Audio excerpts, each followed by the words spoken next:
ఎండలు మండిపోతున్నాయి. బయటకు వెళ్ళాలంటే ప్రజలు ఇబ్బందులు పడుతున్న పరిస్థితి. వారం రోజులుగా 38, 39, 40 డిగ్రీల ఉష్ణోగ్రతలకు చేరుకుంటున్న పరిస్థితి నెలకొంది. నిజామాబాద్ జిల్లాలో వాతావరణ శాఖ రోజురోజుకు హెచ్చరిస్తున్న పరిస్థితి నెలకొంది. ఈ ఎండలపైన మాట్లాడేందుకు వాతావరణ శాఖ అధికారి శ్రీకాంత్ ఉన్నారు. వారిని అడుగుదాం. రోజురోజుకి ఎండలైతే విపరీతంగా పెరిగిపోతున్న పరిస్థితి. వారం రోజులుగా 37, 38, 39 వరకు చేరింది. ఈరోజు నిన్న 40 డిగ్రీలకు చేరింది. ఈరోజు కూడా 40 డిగ్రీల వరకు ఉష్ణోగ్రతలు ఉన్నాయి. రోజురోజుకు ఎండల వేడిమి ఎక్కువ ఉండడం రానున్న రోజుల్లో ఎలా ఉండబోతుంది? ఇప్పుడు ఎండలు ఎలా ఉన్నాయి? ప్రస్తుతం చూసుకుంటే అండి టెంపరేచర్స్ అనేది గ్రాడ్యువల్గా ఇంక్రీజ్ అయ్యాయి. డిపార్చర్ ఫ్రమ్ నార్మల్ కంటే ఒక 2 నుంచి 3 డిగ్రీలు మనకు అధికంగా నమోదయ్యాయి. ప్రీవియస్గా 10 డేస్ నుంచి చూసుకుంటే నార్మల్గా ఇంక్రీజ్ అవుతున్నాయి. ఇది అంటే నార్మల్గానే లాస్ట్ ఇయర్ కూడా ఇలాగే మనకు ఎప్పుడు కానీ ఫిబ్రవరి ఎండింగ్ నుంచి మనకు టెంపరేచర్స్ అనేవి మెల్లగా రైజ్ అవుతూ ఉంటాయి. అలాగే ఇప్పుడు ఈ మంత్ కూడా మనకు టెంపరేచర్ అనేది గ్రాడ్యువల్గా రైజ్ అవుతూ ఉంటుంది. ఈ వారం రోజుల్లో చూసుకుంటే మనకు టెంపరేచర్ అనేది 38 నుంచి 39, 40 డిగ్రీల వరకు రికార్డ్ అయింది. నిన్న చూసుకుంటే మనకు 40 డిగ్రీలు, ఈరోజు చూసుకుంటే 39.7 అంటే సుమారుగా 40 డిగ్రీల వరకు టెంపరేచర్స్ అనేది రికార్డ్ అయ్యాయి.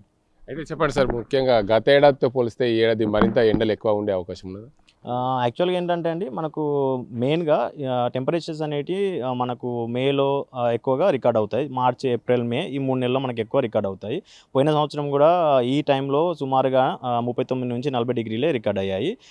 ఇంకా ముందు చూసుకుంటే మనకు టెంపరేచర్స్ అనేవి ఎలా రికార్డ్ అవుతాయో మనకు తెలుస్తాయి. అంటే 2005 తర్వాత 2005లో అత్యధికంగా ఉష్ణోగ్రతలు నమోదయ్యాయి. అప్పటి నుంచి కూడా ఇప్పటి వరకు ఎప్పుడు కూడా బ్రేక్ చేయాలి. ఈసారి కూడా ఏమైనా అవకాశాలు ఉండే అవకాశం బ్రేక్ చేస్తే?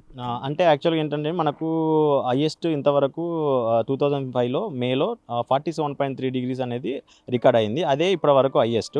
ఇప్పుడున్న టెంపరేచర్ చూసుకుంటే నార్మల్గా గత ఏడాది ఎలాగ ఉందో ఈ సంవత్సరం కూడా అలాగే ఉన్నాయి. అంటే ఇప్పుడు మనది దక్కన్ పీఠభూమి ఎత్తు అయిన ప్రాంతంలో ఉండడం వల్ల అత్యధికంగా ఎండలు కొడుతున్నాయి అన్న, నిజమేనా? యాక్చువల్గా ఏంటంటే మనకు అది కూడా ఒక కారణమే. దక్కన్ పీఠభూమి ఉండడం వల్ల అది ఒక కారణము. దాంతోపాటుగా ఏంటంటే మనకు భౌగోళిక పరిస్థితులు అనేటివి కూడా దానికి అదే అవుతుంది. సో మన భౌగోళిక పరిస్థితి విదర్భ కానీ తెలంగాణ రీజియన్ కానీ అధికంగా ఉష్ణోగ్రతలు కారణం అదొకటి. మొత్తానికి చూసుకోవచ్చు, వాతావరణంలో రోజు రోజుకు వేడి మార్పులు చోటు చేసుకున్నాయి.